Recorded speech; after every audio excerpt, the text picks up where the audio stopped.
नमस्कार।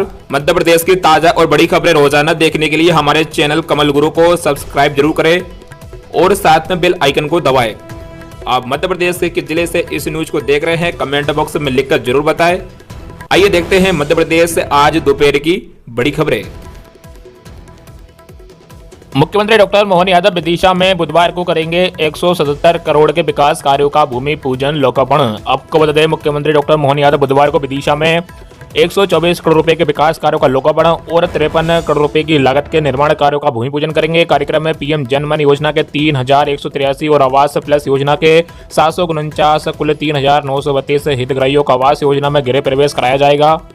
विदिशा में विभिन्न हितग्राही मूलक योजना से लंबित होकर लखपति बनी 44,981 लखपति दीदियों को प्रमाण पत्र वितरित किए जाएंगे। पुरानी कृषि उपज मंडी प्रांगण विदिशा में आयोजित कार्यक्रम में केंद्रीय कृषि एवं किसान कल्याण और ग्रामीण विकास मंत्री शिवराज सिंह चौहान भी मौजूद रहेंगे।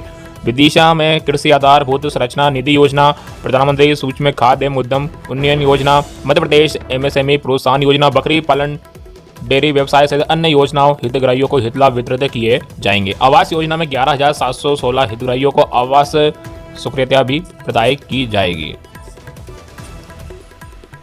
बजट में महिलाओं के लिए बड़ा ऐलान कर सकती है वित्त मंत्री। आपको बता दें, केंद्र सरकार के प्रस्तावित बजट से पहले इकोनॉमिस्ट ने कहा है कि सरकार बजट में महिलाओं की सहायता के लिए कैश ट्रांसफर की केंद्रीय योजना लाने पर विचार कर सकती है। साथ ही इकोनॉमी को रफ्तार देने और खपत बढ़ाने के लिए चाहे वे डायरेक्ट टैक्स हो या फिर इनडायरेक्ट टैक्स करों में कटौती पर गौर कर सकती है। इकोनॉमिस्ट का यह भी कहना है कि ऊर्जा बदलाव और जलवायु परिवर्तन से प्रभावित कृषि और तटीय गतिविधियों जैसे क्षेत्रों के लिए एक नई सब्सिडी व्यवस्था की जरूरत है। वित्त मंत्री वित्त वर्ष 2025-26 के लिए 1 फरवरी को बजट पेश करेगी। ये उनका लगातार 8वां और एनडीए सरकार के तीसरे कार्यकाल का दूसरा पूर्ण बजट होगा। ग्वालियर उज्जैन व्यापार मेले में रोड टैक्स पर 50% की छूट। आपको बता दें, मध्य प्रदेश के ग्वालियर और उज्जैन के व्यापार मेलों में गाड़ी खरीदने वालों को रोड टैक्स में 50% की छूट मिलेगी। परिवहन विभाग ने मंगलवार को इस संबंध में आदेश जारी कर दिए। ग्वालियर में 20 दिन पहले व्यापार मेला शुरू हो चुका है, लेकिन इस बार छूट न मिलने से लोगों की मांग बढ़ रही थी। दूसरी तरफ उज्जैन में शिवरात्रि से गुड़ी पड़वा तक मेला लगेगा। पिछले साल शुरू हुए इस मेले में रिकॉर्ड बिक्री दर्ज की गई थी। छूट गैर परिवहन वाहनों, बाइक, कार, निजी उपयोग की ओमनी बस और हल्के वाहनों पर लागू होगी। ये छूट केवल उन गाड़ियों को मिलेगी जिनका पंजीकरण ग्वालियर या उज्जैन के क्षेत्रीय परिवहन कार्यालय में होगा। एमपी में जनवरी में तीसरी बार गिरेगा मावठा। भोपाल इंदौर समेत आधे हिस्से में 2 दिन बारिश। आपको बता दें, मध्य प्रदेश में जनवरी में तीसरी बार मावठा गिरेगा। मौसम विभाग के मुताबिक अगले 2 दिन भोपाल, इंदौर, ग्वालियर समेत एमपी के आधे हिस्से में बारिश होने का अलर्ट है। 17 जनवरी से तेज ठंड का दौर फिर शुरू हो जाएगा। बारिश के दौरान गरज चमक की स्थिति बन सकती है। बुधवार को भोपाल, इंदौर, उज्जैन, ग्वालियर, श्योपुर समेत 34 जिलों में मौसम बदला रहेगा। सतना, रीवा, मेहर, महूगंज, सिंधी और सिंगरौली में कोहरा छाएगा। मौसम विज्ञानी प्रकाश ने बताया कि 15 और 16 जनवरी को वेस्ट डिस्टर्बेंस की एक्टिविटी का असर प्रदेश की पश्चिमी और उत्तरी हिस्से में देखने को मिलेगा। सिस्टम जैसे ही गुजरेगा प्रदेश में ठंड का असर फिर से बढ़ जाएगा। 18 जनवरी से एक और वेस्ट डिस्टर्बेंस एक्टिव होगा। इसके बाद बर्फीली हवा की रफ्तार बढ़ जाएगी और पूरा प्रदेश ठंडा हो जाएगा। इससे पहले मंगलवार को 2 से 3 किलोमीटर प्रति घंटा की रफ्तार से जेट स्ट्रीम हवा चली। औद्योगिक विकास के साथ युवाओं को रोजगार देना हमारी सरकार की प्राथमिकता। आपको बता दें, मुख्यमंत्री डॉक्टर मोहन यादव ने कहा कि प्रदेश की समृद्धि और प्रदेशवासियों की उन्नति के लिए हम कोई कसर नहीं छोड़ेंगे। प्रदेश में निवेश को बढ़ावा देने के लिए किए जा रहे प्रयासों से उम्मीद के मुताबिक सफलता मिली है। निवेश छोटा हो या बड़ा हमारे लिए दोनों ही समान है। हमारा लक्ष्य औद्योगिक विकास के साथ युवाओं को रोजगार देना, साथ ही स्वरोजगार से जोड़ना भी है। इस लक्ष्य की प्राप्ति में रीजनल इंडस्ट्री कॉन्क्लेव की महती भूमिका रही है। 16 जनवरी को शेड्यूल में अगली रीजनल इंडस्ट्री कॉन्क्लेव हो रही है, जिसके लिए बड़े पैमाने पर निवेश के प्रस्ताव प्राप्त हो रहे हैं। मुख्यमंत्री सोमवार देर रात रीवा से शेड्यूल, उमरिया एवं अनूपपुर के उद्योगपतियों के साथ वर्चुअल संवाद कर रहे थे। उन्होंने कहा कि शेड्यूल इंडस्ट्री कॉन्क्लेव में अब तक 20,000 करोड़ रुपए के निवेश प्रस्ताव प्राप्त हो चुके हैं। मुख्यमंत्री ने स्थानीय उद्योगपतियों से संवाद करते हुए प्रदेश की उद्योगिक नीति एवं प्रावधानों और निवेशकों को दी जाने वाली सुविधाओं की जानकारी दी।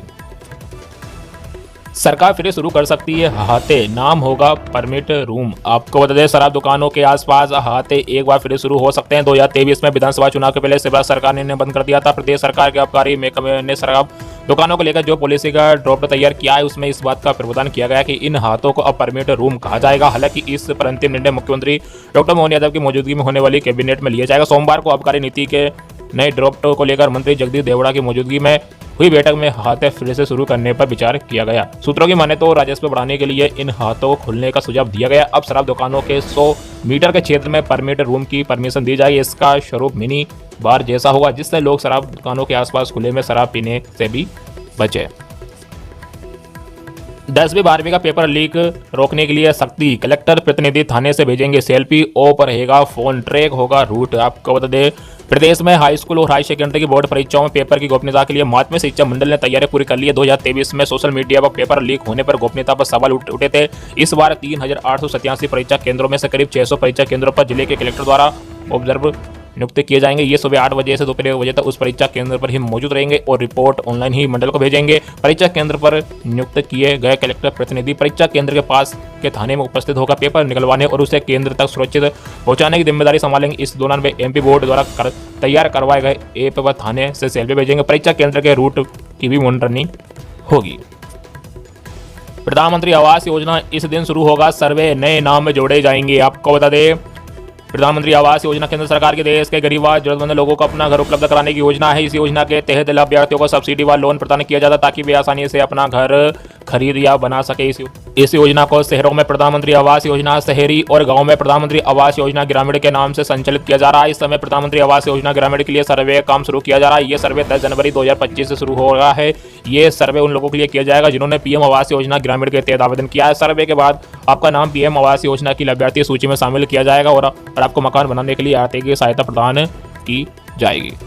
प्रधानमंत्री आवास योजना ग्रामीण के तहत 1 माह में सर्वे का काम पूरा कराने का लक्ष्य रखा गया है। खास बात यह है कि इस बार लाभार्थियों को अपनी पसंद का मकान बनवाने का ऑप्शन भी दिया गया है। सर्वे के बाद सभी पंचायतों से योग्य लाभार्थियों की सूची तैयार करके ग्रामीण विकास विभाग को भेजी जाएगी। इसके बाद यहाँ से सूची को प्रखंडवार तैयार कर मुख्यालय को भेजी जाएगी। इसके बाद वहाँ से जिले का प्रखंडवार लक्ष्य निर्धारित कर लाभार्थियों को आवास बनाने के लिए राशि उपलब्ध कराई जाएगी। पीएम आवास योजना के तहत कितनी मिलेगी सब्सिडी? आपको बता दें, पीएम आवास योजना शहरी और ग्रामीण इन दोनों योजनाओं के माध्यम से लाभार्थियों को आर्थिक सहायता प्रदान की जाती है, जिसमें पीएम आवास योजना शहरी 2.0 के तहत CLLS ऋण आधारित ब्याज सब्सिडी योजना के तहत अधिकतम 2.5 लाख रुपए की सब्सिडी और भागीदारी में किफायती आवास के तहत 1.5 लाख रुपए की EWS आवास के लिए सहायता प्रदान की जाती है। वही पीएम आवास योजना ग्रामीण के तहत लाभार्थियों को मकान बनाने के लिए अधिकतम 1,30,000 रुपए की आर्थिक सहायता दी जाती है।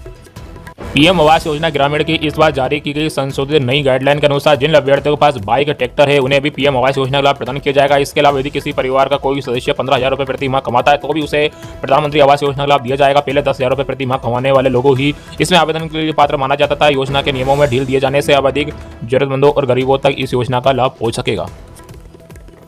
पीएम किसान सम्मान निधि योजना की 19वीं किस्त का बड़ा अपडेट। आपको बता दें, अंबेडकर नगर में प्रधानमंत्री किसान सम्मान निधि योजना की 19वीं किस्त का वितरण 18 जनवरी को होने जा रहा है। इस बार जिले के 3,86,500 किसानों को योजना का लाभ मिलेगा, जिसमें प्रत्येक किसान के खाते में 2,000 रुपए की राशि जमा की जाएगी। महत्वपूर्ण बात यह है कि इस बार लाभार्थियों की संख्या में उल्लेखनीय वृद्धि हुई है। पिछली 18वीं किस्त में जहां 3,67,827 किसानों को लाभ मिला था, वही इस बार 18,000 अधिक किसान लाभान्वित होंगे। हालांकि तकनीकी खामियों के कारण लगभग 17,000 किसान इस किस्त से वंचित रह जाएंगे। सूत्रों से मिली जानकारी के अनुसार पीएम किसान सम्मान निधि योजना की अगली किस्त 18 जनवरी को जारी होने की संभावना है। वीडियो को लाइक करें, चैनल को सब्सक्राइब करें, वीडियो को अपने मित्रों में शेयर कीजिएगा।